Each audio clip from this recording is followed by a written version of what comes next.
অসমৰ বিভিন্ন প্ৰান্তৰ পৰা আহি আজি এটা নতুন প্ৰজন্মই কংগ্ৰেছ দলত যোগদান কৰাৰ এই শুভ মুহূৰ্তত আমাৰ সভাত উপস্থিত থকা দলৰ কাৰ্যকৰী সভাপতি জাকিৰ হুছেইন সিকদাৰ ডাঙৰীয়া, আমাৰ প্ৰাক্তন মন্ত্ৰী তথা পি চেলৰ সভাপতি এটুৱা মুণ্ডা ডাঙৰীয়া, আমাৰ উপসভাপতি গুণ গগৈ ডাঙৰীয়া, মাধুৰ্য গোস্বামী ডাঙৰীয়া, উপসভানেত্ৰী বালিকা বাইদেউ, আমাৰ ছ'চিয়েল মিডিয়াৰ চেয়াৰমেন ৰাতুল কলিতা ডাঙৰীয়া, আমাৰ সাধাৰণ সম্পাদক বিপুল গগৈ ডাঙৰীয়া, অৰুণ তিৱাৰী ডাঙৰীয়া, ৰামানন্দ বৰুৱা ডাঙৰীয়া প্ৰমুখ্যে সভাত উপস্থিত থকা আমাৰ SC চেলৰ চেয়াৰমেন, মুখপাত্ৰসকল, প্ৰদেশ কংগ্ৰেছৰ সম্পাদকসকল, আজি নতুনকৈ নিৰ্বাচিত দলত যোগদান কৰা আম আদমি পাৰ্টিৰ পৰা আহি যি 100গৰাকী যুৱক আহিছে, সকলোকে অতি আন্তৰিকতাৰে আদৰণি জনাইছোঁ। আৰু সাংবাদিক বন্ধুসকল, আমাৰ এগৰাকী উদীয়মান যুৱ নেতা, তেওঁ দীঘলীয়া সময় ছাত্ৰ ৰাজনীতিৰ পৰা আহি আজি কংগ্ৰেছ দলত যোগদান কৰিছে। তেখেতৰ বক্তব্যৰ মাজতে অসমৰ যুৱ প্ৰজন্মৰ চিন্তা ওলাই পৰিছে। আজি বৰ্তমান অসম চৰকাৰখনে বিশেষকৈ যিটো অৰ্থনৈতিক পলিচি, ইকনমিক যিটো পলিচি লৈছে, এইটো সঁচাসঁচি অৰ্থত অসমীয়া জাতিৰ কাৰণে অত্যন্ত ভয়ংকৰ। এফালে তেওঁলোকে চাহ বাগান ৰক্ষা কৰিব পৰা নাই, আছাম টি কৰ্পৰেশ্যনৰ চাহ বাগিচা এখনৰ পাছত এখন বেচি পেলালে, এয়াৰপৰ্ট ধৰি ৰাখিব পৰা নাই, প্ৰাইভেট কোম্পানী হস্তান্তৰ কৰিছে। মাজতে নিউজ ওলাইছে যে দামী দামী মাটিবিলাক লিজত দিব, এগ্ৰিকালচাৰ ইউনিভাৰ্চিটিৰ গেষ্ট হাউচ লিজত দিবলগীয়া হৈছে, ক্ৰীড়াক্ষেত্ৰৰ ষ্টেডিয়ামৰ গেষ্ট হাউচ লিজত দিবলগীয়া হৈছে, মেডিচাইনৰ দাম বঢ়াবলগীয়া হৈছে, ইলেক্ট্ৰিচিটি বিল বাৰে বাৰে বঢ়াবলগীয়া হৈছে, বাৰে বাৰে লোন লৈ এতিয়া 1,15,000 কোটি টকা ধাৰত অসম ডুব গৈ আছে। আৰু ধাৰ ল'বলৈ চৰকাৰে চিন্তা কৰি আছে। আৰু খৰচ কমাবৰ কাৰণে মুখ্যমন্ত্ৰীয়ে নিৰামিষ খাম বুলি কৈ ভূমি পূজন লাইভ কৰিবৰ কাৰণে কাৰ্যসূচী গ্ৰহণ কৰিছে।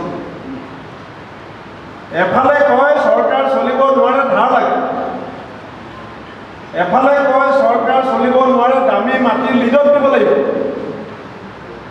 এফালে কয় অনুষ্ঠান চলাব নোৱাৰোঁ, গেষ্ট হাউচ লিজত যাব। আৰু মুখ্যমন্ত্ৰীয়ে যেতিয়া ভূমি পূজা কৰিব তেতিয়া সেইটো 12টা টিভি চেনেলে লাইভ কৰিব লাগিব, DIPRই নিৰ্দেশ দিব। মই অসমৰ সংবাদ মাধ্যমক হাজাৰবাৰ ধন্যবাদ দিম যে কংগ্ৰেছ দলৰে হওক, চৰকাৰী পক্ষৰে হওক, যিকোনো গুৰুত্বপূৰ্ণ অনুষ্ঠান অসমৰ সংবাদ মাধ্যমে কেতিয়াও দেখুৱাত বিপদনি কৰা নাই। কাৰোবাক সময় কমকৈ দিব পাৰে, কাৰোবাক সময় বেছি দিব পাৰে, ব্যাখ্যা সংবাদ মাধ্যমে নিজাববীয়াকৈ কৰিব পাৰে, কিন্তু চৰকাৰৰ যিকোনো গুৰুত্বপূৰ্ণ অনুষ্ঠান আৰু আমাৰ কংগ্ৰেছ দলৰ যিকোনো গুৰুত্বপূৰ্ণ অনুষ্ঠান অসমৰ সকলো সংবাদ মাধ্যমে নিজৰ ষ্টাইল মতে সদায় দেখুৱাই আহিছে। কিন্তু আমাৰ মুখ্যমন্ত্ৰীৰ পলিচিটো কি? লাগিলে বাগান বেচিম, লাগিলে দীঘলী পুখুৰী পাৰত থকা ৰেলৱে মাটিও বেচিম, লাগিলে সৰ্বসাধাৰণ মানুহ অহা গভৰ্ণমেণ্ট হস্পিটেলৰ দৰৱৰ দাম 3 গুণ বঢ়াই দিম, লাগিলে ইলেক্ট্ৰিচিটি বিল এতিয়ালৈকে 7 বাৰ বাঢ়িছে, আৰু 7 বাৰ বাঢ়িব, কিন্তু মুখ্যমন্ত্ৰীয়ে য'ত বহিব সেয়া লাইভ টেলিকাষ্ট হ'ব। এইটো হৈছে আমাৰ চৰকাৰৰ অৰ্থনৈতিক নীতি। আৰু প্ৰতি মাহে মাহে 1,000 কোটি টকা ধাৰ ল'ব।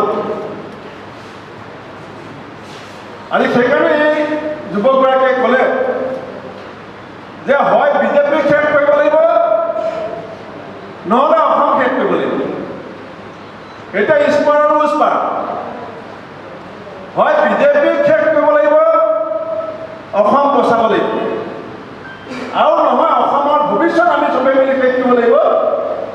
বিজেপিক পাইছে থাকিবলৈ দিব লাগিব। আজি মই কংগ্ৰেছ সভাপতি হিচাপে মই যদি যিসকল 100গৰাকী যুৱ বন্ধু আহিছে সঁচাকৈ মই অভিভূত। বহুতে ভাবে যে অকল প্ৰাক্তন মন্ত্ৰী প্ৰাক্তন MLA MP আহিলে কংগ্ৰেছে ভাল পায়। আমি তেওঁলোক আহিলেও ভাল পাওঁ, কিন্তু চবতছে বেছি ভাল পাওঁ যেতিয়া যুৱ প্ৰজন্ম এটা দললৈ আহে। আৰু এটা দলৰ ভৱিষ্যত তেতিয়া চবতছে বেছি শক্তিশালী হ'ব যেতিয়া নতুন প্ৰজন্মই নতুন চিন্তাৰে নতুন শক্তি আৰু নতুন উদ্যমেৰে এটা দলত নতুন শক্তি দিবৰ কাৰণে আগবাঢ়ি আহিব। মই ভাবিছোঁ আজি 100গৰাকী এই 100গৰাকীয়ে যদি বিচাৰে কালিলৈ 100টা অঞ্চলত তেওঁলোকে আমাৰ দলৰ শক্তি আৰু ভেটি শক্তিশালী কৰিব পাৰিব। আৰু ময়ো আমাৰ মাধুৰ্য গোস্বামী ডাঙৰীয়া আৰু প্ৰণয় গোস্বামী ডাঙৰীয়া মোক বহু দিনৰ পৰা কৈ আছিলে, মই তেখেতসকল দুজনকো ধন্যবাদ দিছোঁ। আৰু লগতে মই যিসকল মোৰ লগত থিয় হৈ আছে মই তেখেতসকলকো কথা দিছোঁ, মই এই সভাতে আমাৰ বিপুল গগৈ ডাঙৰীয়া, জাকিৰ হুছেইন চিকদাৰ ডাঙৰীয়া আৰু ৰামান্না বৰুৱা ডাঙৰীয়াক দায়িত্ব দিছোঁ। আজিয়ে আমাৰ কনফাৰেন্স হলত বহি লৈ কথা পাতি যিসকল যি জিলাৰ পৰা আহিছে, যি অঞ্চলৰ পৰা আহিছে, যাক য'ত যেনেকৈ আমি যি দায়িত্ব দিলে আমাৰ দলৰ ভাল হ'ব সেই দায়িত্ব আমি পালন কৰিম। বন্ধুসকল, মই বৰ দীঘলীয়াকৈ আজি ক'ব বিচৰা নাই। আজি আমাৰ কেইবাখনো সভাও আছে, অল পাৰ্টি মিটিঙো আছে, কিন্তু মই সকলোকে এটা অনুৰোধ কৰিছোঁ যে তেওঁ আমাৰ ভাইটিয়ে কৈছে যে মৰম লাগে।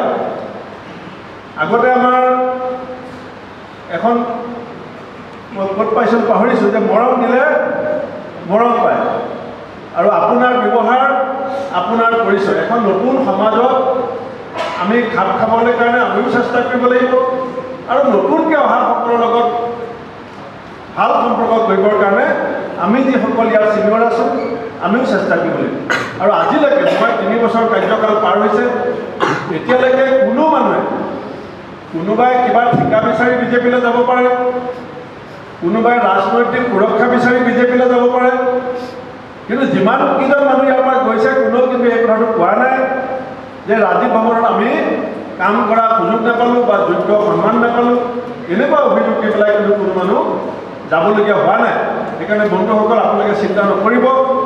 আপোনালোকক মই কথা দিছোঁ, চিধা চিধি আহিব, চিধা চিধি কথা পাতিব, মনৰ কথা খুলি ক'ব। ফোনত কেতিয়াবা নেপালে হোৱাটছআপ ছিষ্টেম আছে, হোৱাটছআপৰ জৰিয়তে কথা পাতিব।